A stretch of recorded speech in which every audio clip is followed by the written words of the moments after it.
Sa ngalan ng Ama, ng Anak, at ng Espiritu Santo, Amen. sumainyo ang Panginoon. At sumanyo rin. Sino ba sa atin ang ayaw na makapasok sa langit? Lahat naman tayo, pinapangarap natin na tayo ay mapabilang sa kaharian ng Diyos. Pero mga kapatid, hindi mo kailangan mamatay para ikaw ay makapasok sa langit. Ang kailangan mo lang ay mamatay ka sa iyong pagkamakasarili. Unless we die from our selfishness, we can never be part of the kingdom of God. Kahit na tayo ay buhay ngayon, pwede nating maranasan ang langit. Kung iiwasan natin ang kasalanan, at kung tayo ay mananatiling nakalapit sa ating Panginoong Jesucristo. Ang kapatid, sa banal na misang ito, tayo ay magpatulong naway linisin ang ating Panginoon, ang ating puso, ang ating kaisipan para manahan ang ating Panginoon sa ating kalooban. Diyan natin mararanasan ang kaharian ng Diyos, ang kanyang kapayapaan. Sa mga pagkakataon na kung saan hindi pa rin natin maiwanan ang ating mga nakasanayang kasalanan, tayo'y magpakumbaba, humiling ng tawad sa Kanya, para tayo din muli ay makitang karapat-dapat na makatanggap sa mga banal na misteryo. Inaamin ko Sa makapangyarihang Diyos at sa inyo mga kapatid, na lubha akong nagkasala sa isip, sa salita at sa gawa at sa aking pagkukulang.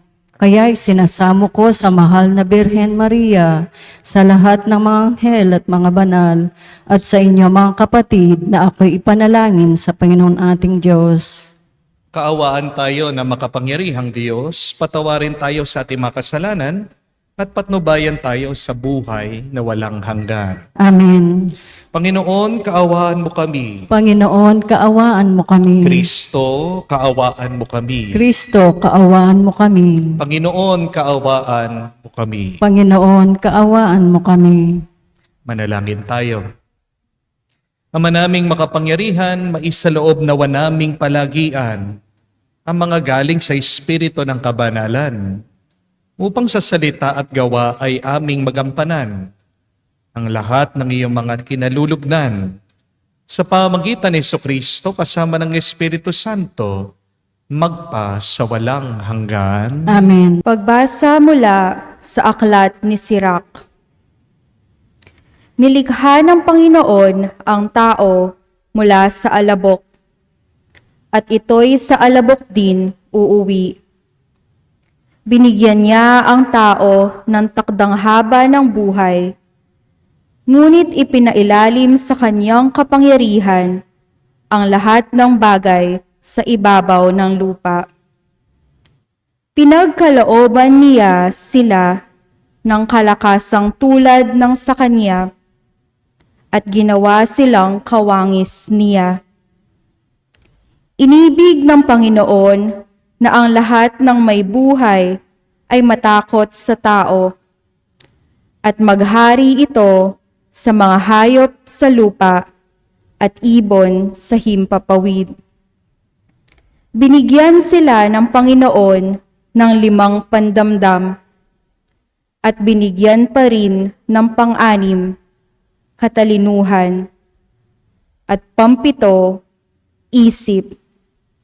Sa pamamagitan nito, nabibigyan nila ng kahulugan ang nagdaraan sa pandamdam. Binigyan niya ang tao ng dila, mga mata at tainga, at kapangyarihang mag-isip at magpasya. Pinuspos pa niya ng kaalaman at karunungan, at tinuruang kumilala ng mabuti at masama. Pinaliwanag ng Panginoon ang isipan ng mga tao, at ipinakilala sa kanila ang karilagan ng kanyang nilalang. at ipinahintulot niya ang ipagkapuri nila magpakailanman ang kanyang mga kahanga-hangang ginawa, upang papurihan nila ang kanyang pangalan at ipahayag ang kadakilaan ng kanyang mga gawa. Ibinigay niya sa tao ang kanyang mga aral at ipinamana sa kanila ang kautusan na nagbibigay buhay. Nakipagtipan siya sa mga tao magpakailanman at ipinahayag sa kanila ang kanyang mga kautusan. Ipinakita sa kanila ang kanyang di matingkalang kamahalan at ipinarinig sa kanila ang kanyang bathalang tinig. Sinabi niya sa kanila, "Huwag kayong gagawa ng masama," at ibinatas sa kanila ang tungkulin ng bawat isa sa kanyang kapwa. Nakikita ng Panginoon ang lahat ng ginagawa ng tao at walang nalilingid sa kanya na anuman. Ang salita ng Diyos. Salamat sa Diyos. Pag-ibig mo'y walang hanggan sa bayan mong nagmamahal. Pag-ibig mo'y walang hanggan sa bayan mong nagmamahal. Kung paano nahahabag ang ama sa anak niya, ganun siya nahahabag sa may takot sa kanya. Alam niya na alabok yaong ating pinagmulan. Alam niyang babalik din sa alabok kung mamatay. Pag-ibig mo'y walang hanggan sa bayan mong nagmamahal. Ang buhay ng mga tao'y parang damo ang katulad. Sa parang ay lumalago na animo ay bulaklak. Kapag ito ay nahanginan, nawawalat nalalagas. Nawawala man din ito at hindi na namamalas. Pag-ibig mong walang hanggan sa bayan mong nagmamahal. Ngunit ang pag-ibig ng Diyos ay tunay na walang hanggan. Sa sino man sa Kanya'y may takot at pagmamahal. Ang matuwid niyang gawa ay wala ring katapusan. Yaong magtatamo nito'y ang tapat sa kanyang tipan. Pag-ibig mong walang hanggan sa bayan mong nagmamahal.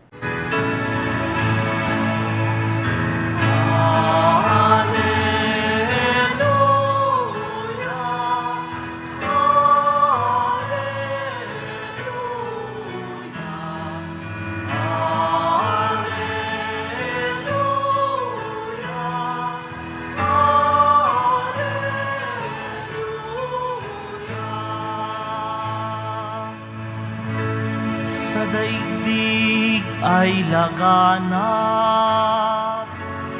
liwanag na sumisikat, salitang buhay ng lahat. Alleluia,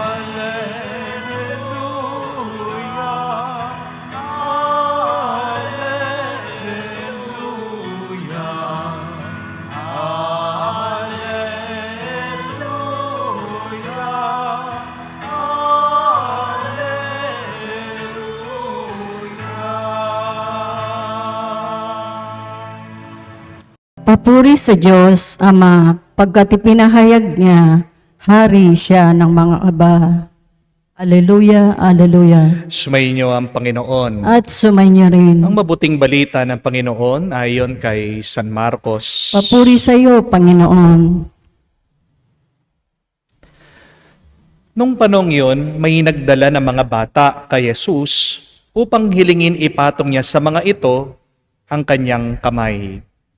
Ngunit pinagwikaan sila ng mga alagad.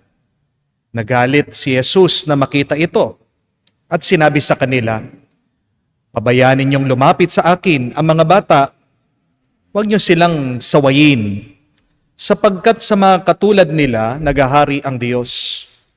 Ito ang tandaan ninyo, ang sino mang hindi tumanggap sa paghahari ng Diyos, tulad ng isang maliit na bata, ay hindi mapapabilang sa mga pinaghaharian niya. At kinanlong ni Jesus sa mga bata, pinatong ang kanyang mga kamay sa kanila at pinagpala sila. Mga kapatid, ang mabuting balita ng ating Panginoon. Pinupuri ka namin, Panginoong Esokristo. Magandang araw po muli sa inyong lahat. Magandang araw po, Father. Ano daw po ang pinakadelikadong panahon sa buhay ng isang tao? What is the most dangerous time in the life of a person? Ito po ha, tandaan nyo, huwag niyong kakalimutan. The most dangerous time in your life is when you have retired. Bakit po delikado ang retirement sa isang tao? Kasi kapag wala ka ng trabaho, kapag wala ka ng ginagawa, minsan nawawalan ka na ng dahilan o layunin sa iyong buhay. Sometimes when we stop working, we lose our purpose in life. And when you do not have any purpose, you do not have any reason to continue. Amen? Hindi niyo po ba napansin ito? Kapag nag-retire ang isang tao, ilang taon lang, nanghihina na siya. Nagkakasakit ang tao, at yung iba, agad namamatay. May kakilala po akong ganyan. Isa pong magsasaka. Buong buhay po niya, yan yung kanyang trabaho. At alam niyo po, umabot siya ng 70 years old na nagtatanim. Pumupunta sa bukid, kahit na umuulan, umaaraw, okay lang po sa kanya. Ang lakas-lakas niya. Pero nung binenta po ng kanyang mga anak, yung bukid niya, marami siyang pera. Pero napansin po nila, lumungkot yung matanda. At dahil po wala nang ginagawa, itong matanda, wala na siyang tinatanim, bigla, nilalagnat. Minsan, sinisipon. At napansin po nila, humina yung kanyang mga tuhod, yung kanyang mga paa. Nakakapanghina ang retirement. Di po ba? Sa umpisa lang, maganda ang retirement. Pero kalaunan, maiinip at maiinip ka din. Amen? Alam niyo po kung saan tayo dapat mag-retire? Hindi naman po sa trabaho Sa stress. Diyan ka dapat umalis. Diyan ka dapat mag-retire. Dahil kung gusto mo yung iyong ginagawa, hindi mo tinuturing yang trabaho. Amen? Ang dami sa atin panaginip na mag-retire. Pero kapatid, kung ayaw mo yung trabaho mo, huminto ka na, umalis ka na. Huwag mong papahirapan ang iyong buhay. Dahil ano ang tawag mo dyan sa ginagawa mo na ayaw mo naman at hindi mo gusto, yan ay impyerno. Amen? Hindi ka papatay, nasa impyerno ka na. Ano ang panaginip ng Diyos para sa atin? Yung tayo ay mabuhay sa langit. At nararanasan mo ang langit pag mahal mo, pag gusto mo, yang ginagawa mo. Amen? Hindi po magandang panaginip ang retirement. Ano po ang mas magandang pangarap? Ito po yung gustuhin mo na maging masaya araw-araw. Ang magandang pangarap ay yung naisin mo maging payapa ka araw-araw. Amen? I repeat, do not dream and plan for your retirement, but always plan and dream how to be happy, how to be successful, how to be peaceful every day. Amen? At kung titignan niyo po ang buhay natin, may tinuturo ang Diyos sa atin. Paano ba tayo magiging masaya? Paano ba tayo magiging payapa sa buhay na ito? Di niyo po ba napansin? Habang tumatanda tayo, anong ginagawa ng Diyos sa ating mga katawan? Binabalik niya tayo sa pagkabata. Totoo po. Di po ba? Tingnan niyo. Noong bata tayo, puro malalambot lang ang ating kinakain. Pagtanda mo, gusto mo, puro malalambot din ang iyong kinakain. Bakit? Wala ka ng ngipin Paano pangunguyain yung pagkain na yan? Di po ba? Nung bata tayo, para makalakad ka, sinasakay ka pa sa stroller. Pagtanda mo, pag naghihirapan ka na maglakad, saan ka sinasakay? Sa wheelchair. Nung bata tayo, wala naman tayong kaalam-alam. Di po ba? Pero pagtanda mo din, babalik ka din, parang maliit kang bata. Wala kang kaalam-alam. Magiging makakalimutin ka din. Pagkatali-talino mo man ngayon, darating ang araw, makakalimutan mo lahat ng yan. Your mind will fail you. Ang sanggol, nilalagyan ng diaper. Pagtanda mo rin, gusto mo mat hindi, magsusuot ka din ng diaper. Di po ba? Nag-umpisa ang buhay mo sa hospital. Hindi malayo, babalik ka sa hospital pagtanda mo. Tignan niyo po, sa katawan pa lang natin, nagpaparamdam na ang Diyos kung ano ang kagustuhan niya para sa atin. Tinuturuan tayo ng Diyos. Kung talagang gusto nating maging masaya at payapa, kailangan nating maging mga maliliit na bata. At kung babalikan niyo po ang ating binasang mabuting balita ngayon, pinapaliwanag ni Jesus sa atin, bakit ba kailangan nating maging kaugali ang mga maliliit na bata? Jesus said, unless you accept the kingdom of God like a little child, you will not enter into it. Kung hindi daw natin tatanggapin ang kaharian ng Diyos, kamukha ng isang maliit na bata, hindi tayo makakapasok dito. Hindi lang po sapat na tanggapin natin ang kaharian ng Diyos. Dapat tanggapin mo ito kamukha ng isang maliit na bata. Isa pong susi ng langit ay ang pagiging kamukha ng mga bata. Pero bakit ugali ng bata ang ating kailangan para matanggap natin ang kaharian ng Diyos para tayo ay makapasok sa langit? Ano po ba ang problema sa pagiging matanda? Di ba? Dahil sa mga matatanda, nagkaroon tayo ng karunungan. May kaayusan, may sistema ngayon dahil sa mga matatanda. Kung walang mga matatanda, sino mag-aalaga sa mga mahihina, sa mga may sakit, sa mga bata? Opo, marami namang magandang katangian na itutulong ang mga matatanda. Pero marami ding pagkukulang ang mga matatanda. Di po ba? Ano po ba ang kagustuhan minsan ng mga matatanda? Gusto nila ng pera. Gusto nila ng kayamanan. Gusto nila ng kasikatan at ng kapangyarihan. At minsan, gagawin ng matanda ang lahat para lang makuha niya ang mga bagay na yan. Hindi po ba? Kaya ng matanda na manira. Kaya ng matanda na makasakit sa kanyang kapwa. Kaya ng matanda na pumatay para lang makuha ang mga bagay na yan. Opo, meron mga bata ngayon na nagre-rape. Malungkot na kwento. Pero tanong natin, saan kaya natutunan ng mga batang iyan yung rape, yung panghahalay? Di ba? Galing din sa mga matatanda. Nakakabigla. Yung mga maliliit na bata ngayon, 2 years old ha? Marunong nang gumamit ng cellphone. At anong pinapanood sa cellphone? Puro kabastusan. Tanong ko po, meron po ba talagang bata na nag-umpisa ng gera? Meron po? Wala. Hindi po ba? Sinong madalas ang sanhi, ang dahilan, ang nag-umpisa ng patayan ng gera? Walang iba, kung hindi mga matatanda. Hindi po ba?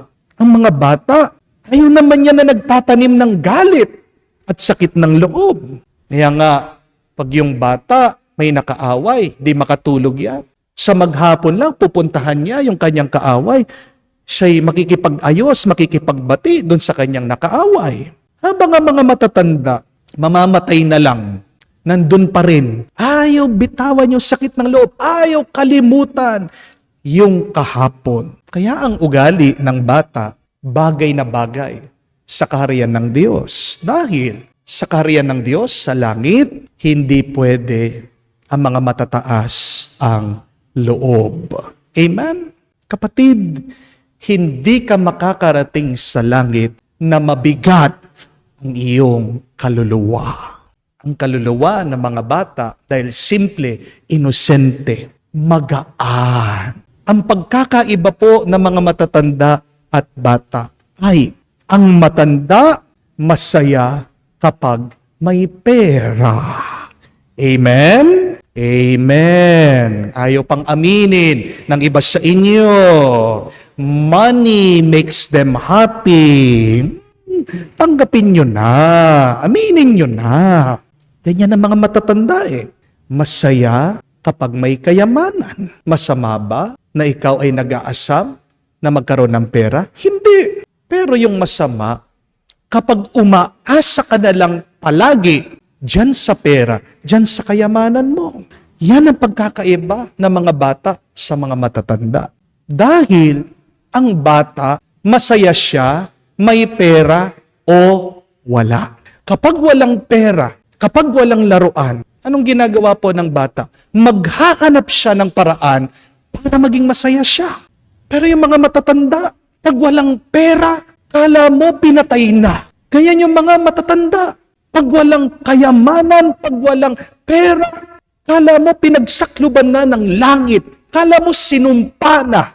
Nagsaself-pity. Hindi po ba? Ano po ang kaligayahan talaga ng mga bata? Ay kapag malapit na malapit sila sa mga magulang nila, sa mga nagmamahal sa kanila.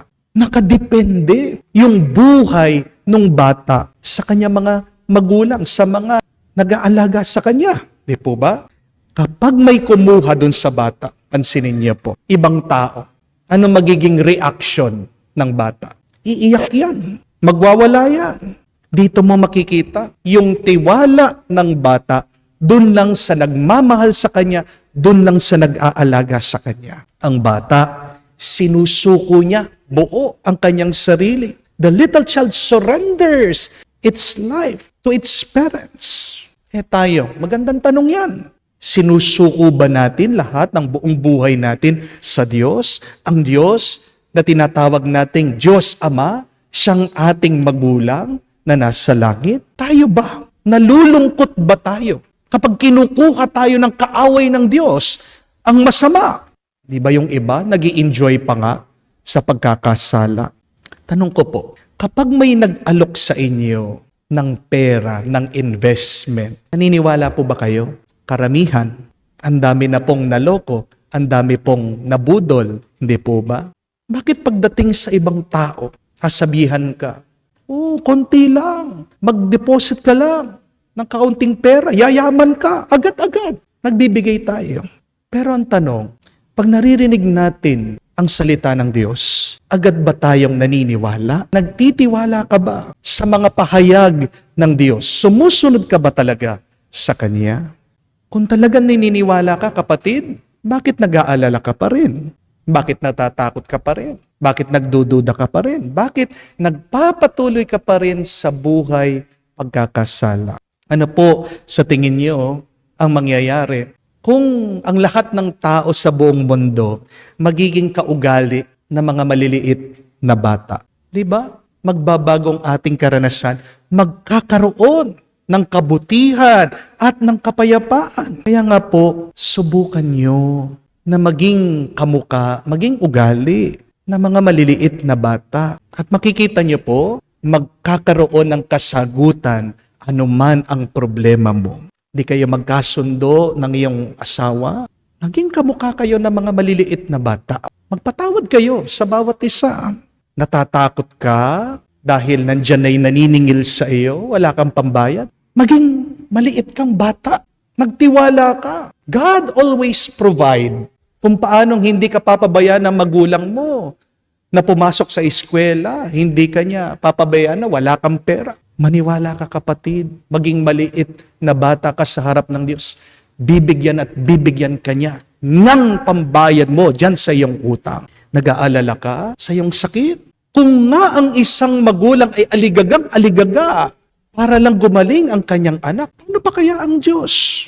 Ang Diyos gusto ka rin niya na gumaling, maghilom, bumuti, lumakas muli dyan sa iyong sakit. Just have the trust and faith of a little child. Surrender yourself to God, your divine parent. Kasi kung para sa mga maliliit na bata, naniniwala sila, papabayaan ka ba ng Diyos? Mga kapatid, magdasal po tayo. Rinawa, baguhin ng Diyos ang ating isip at puso kamuka ng mga maliliit na bata. Magtiwala tayo, magpakumbaba tayo, at piliin natin palaging maging masaya. Gitna ng ating mga pagsubok at problema sa buhay. Kung kamukha ka ang isang maliit na bata sa harap ng Diyos, sinasabi ko sa iyo, kapatid, yan ang magiging susi mo para mapabilang ka sa kaharian ng Diyos. At kahit na buhay ka pa dito sa mundo, mararanasan mo na ang grasya ng langit. Amen. Mga kapatid, alay natin ngayon sa Diyos ang ating mga dasal at panalangin. Humarap tayo sa Diyos sa nagmamahal sa ating mga anak niya. Alam niya ang lahat ng ating mga pangangailangan. Tayo'y magpakumbaba at sabihin natin sa Kanya na buong tiwala, Panginoon, dinggin mo kami. Panginoon, dinggin mo kami. Ang mga pinuno ng simbahan naway magturo sa kanyang mga miyembro ng tunay na dangal ng sakramento ng kasal upang tulungan ang mga mag-asawa na manatiling tapat sa kanilang bokasyon. Manalangin tayo sa Panginoon. Panginoon, dinggin mo kami. Ang mga kinasal naway maging sensitibo sa pangangailangan ng bawat isa at makatagpo ng tunay na kaligayahan sa kanilang pinagsasaluhang buhay.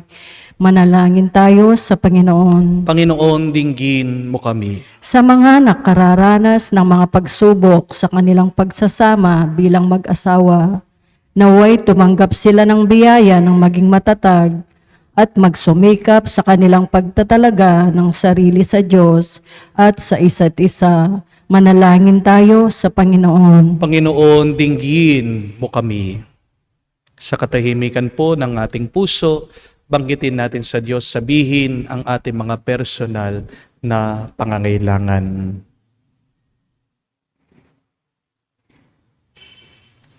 Makapangyarihang Ama, binigay mo sa amin ang sakramento ng kasal bilang tanda ng pag-ibig. Tulungan mo kaming mamuhay sa pagkakaisa sa bawat isa. Hinihiling namin ito sa ngalan ni Kristo, aming Panginoon. Amen.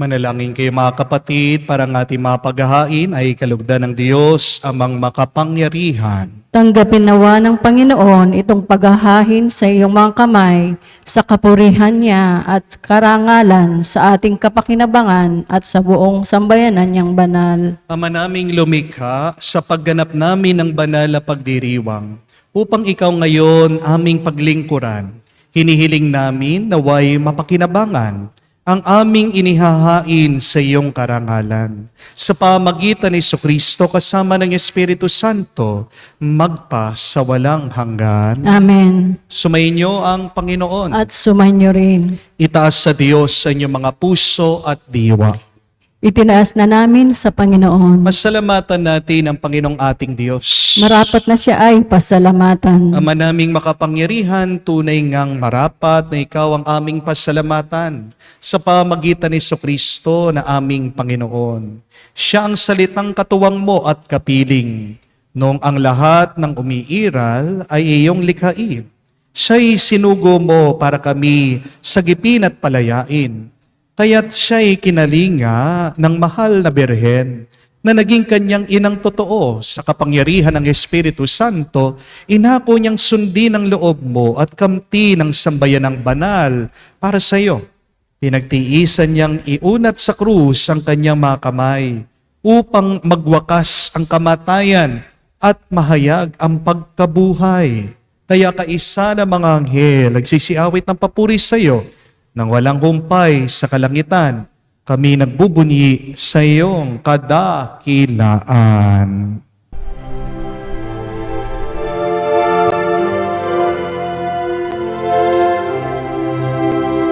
Santo, Santo, Santo, Panginoong Diyos makapangyarihan, napupuno ang langit at lupa ng kalwalhatian mo.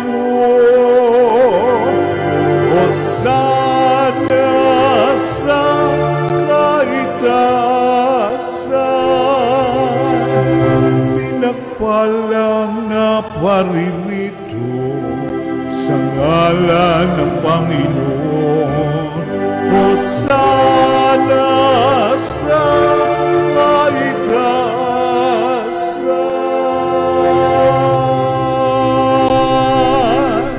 Ama naming banal, ikaw ang bukalan tanang kabanalan. Kaya't sa pamagitan ng iyong Espiritu, gawin mong banal ang mga kaloob na ito, upang para sa amin, maging katawan at dugo ng aming Panginoong Jesucristo. Bago niya pinagtiis ang pusang loob na maging handog, hinawakan niyang tinapay, pinasalamatan kanya. Pinaghati-hati niya iyon. Inabot sa kanya malagad at sinabi, tanggapin ninyong lahat ito at kanin. Ito ang aking katawan na ihahandog para sa inyo.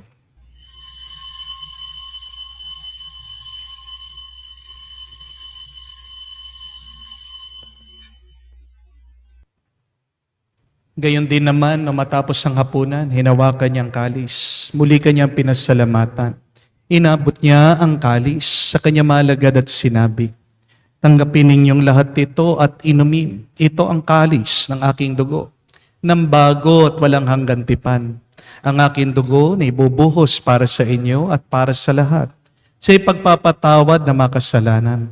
Gawin ninyo ito sa pag-alaala sa akin.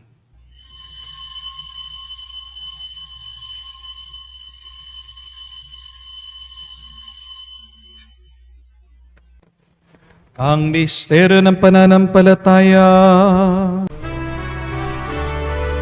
Aming ipinahayag na namatay ang iyong anak, nabuhay bilang Mesiyas at magbabalik sa wakas para mahayag sa lahat. Ang mga ginagawa namin ngayon ang pag-alaala sa pagkamatay, muling pagkabuhay ng iyong anak. Kaya tinialay namin sa iyong tinapay nagbibigay buhay at ang kalis na nagkakaloob ng kaligtasan. Kami nagpapasalamat dahil kami ang minarapat na tumayo sa harap mo para maglingkod sa iyo.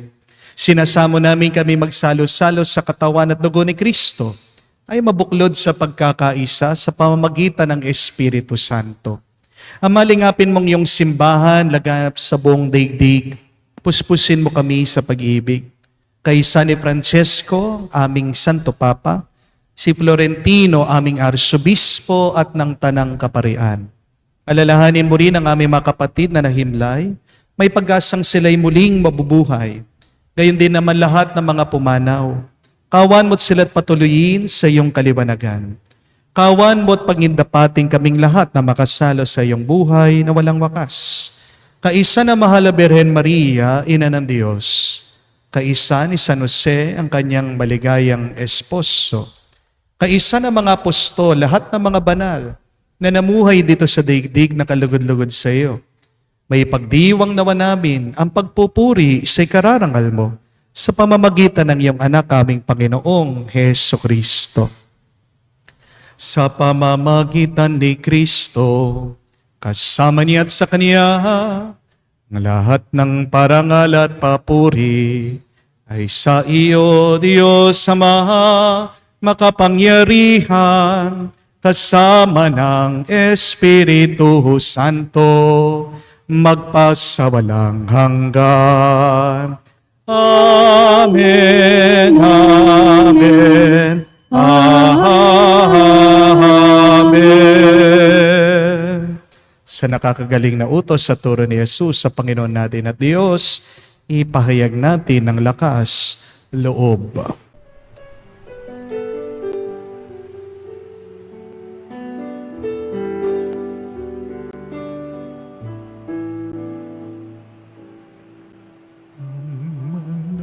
namin sumasalang ka, sambahin ang ngalan mo, mapasamin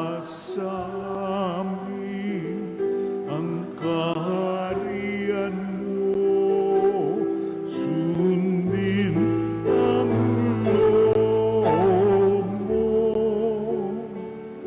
dito sa lupa para nang sa langit. Bigyan mo po kami ngayon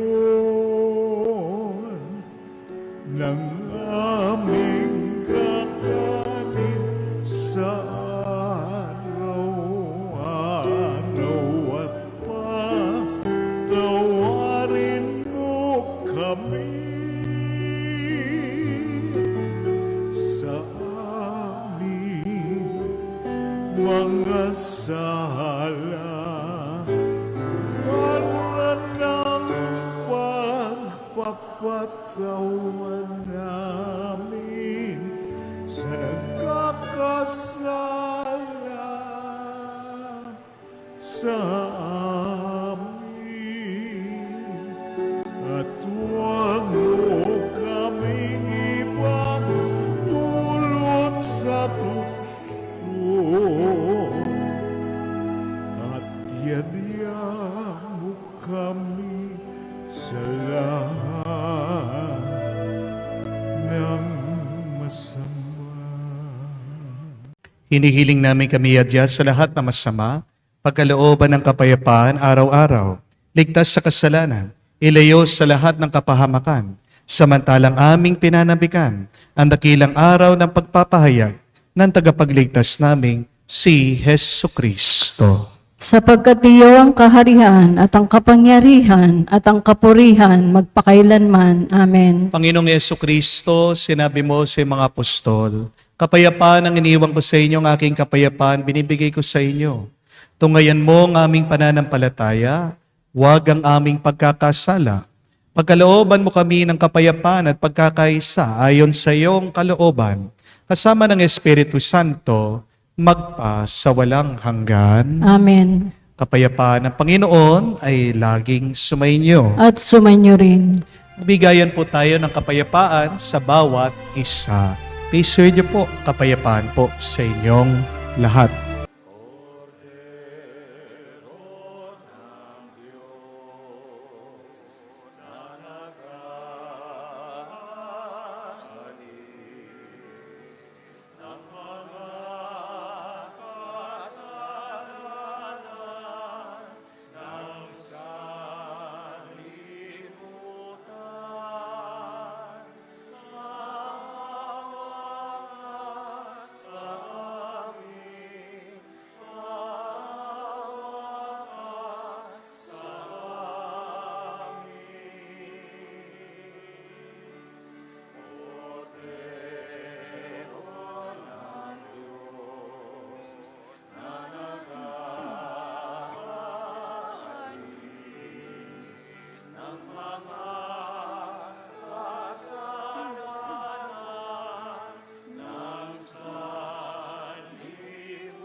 Mga kapatid, naririto ang ating Panginoong Kristo, ang Kordero ng Diyos. Siya nag-aalis sa mga kasalanan ng sanlibutan.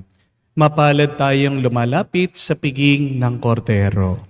Panginoon, hindi ako karapat-dapat na magpatuloy sa iyo, ngunit sa isang salita mo lamang ay gagaling na ako.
Manalangin tayo.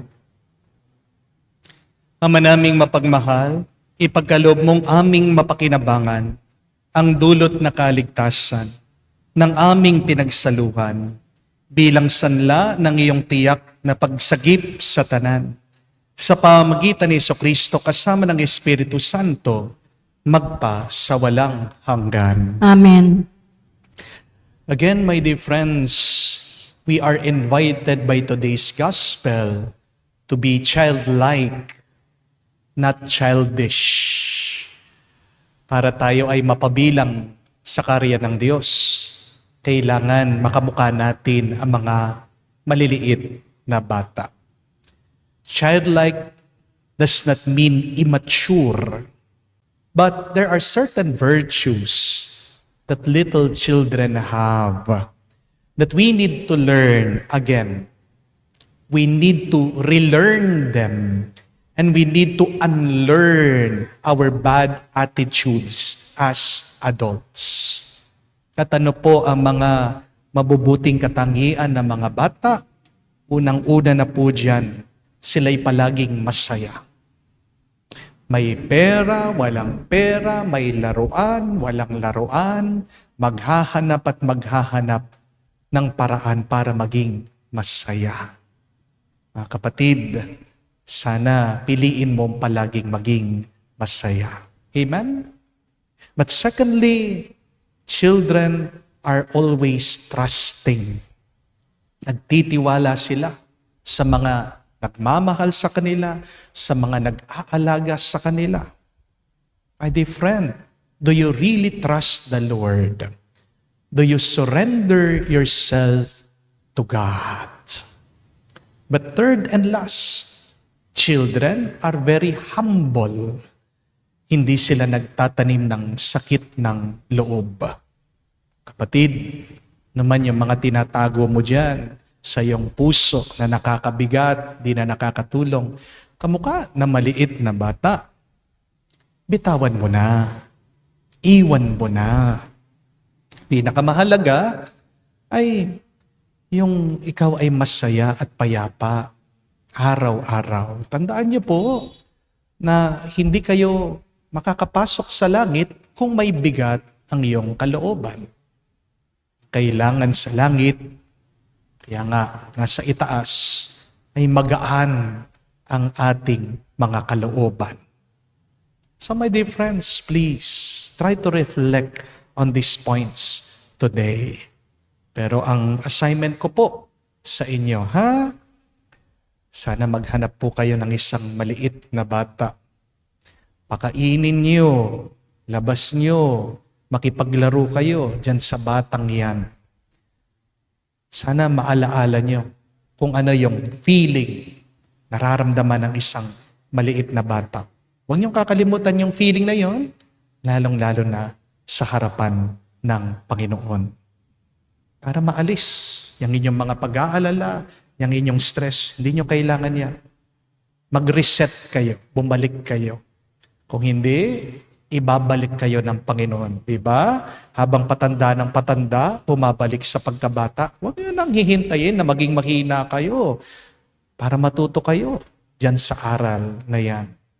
Ngayon pa lang, maging maliit kang bata sa harap ng Diyos, makikita mo, mababawasan, mawawala ang iyong mga problema. Sumainyo ang Panginoon. At sumainyo rin. Kayo basbasa ng Diyos, makapangyarihan sa lahat, sa ngalan ng Ama, ng Anak, ng Espiritu Santo. Amen. Ang ating misa ay natapos na. Humayo kayo sa kapayapaan ni Kristo. Salamat sa Diyos.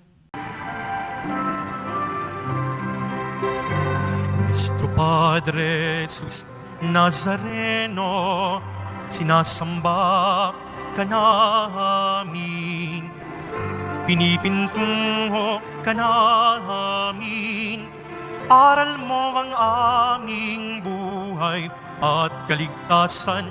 Nuestro Padre Jesus Nazareno, iligtas mo kami sa kasalanan. Ang krus mong kinamatayan ay sagisag ng aming kaligtasan. Nuestro Padre Jesus Nazareno, dinarangal ka na amin. Nuestro Padre Jesus Nazareno, nilulwalhati ka namin. Nuestro Padre Jesus Nazareno, dinarangal ka na amin. Nuestro Padre Jesus Nazareno, nilulwalhati ka namin.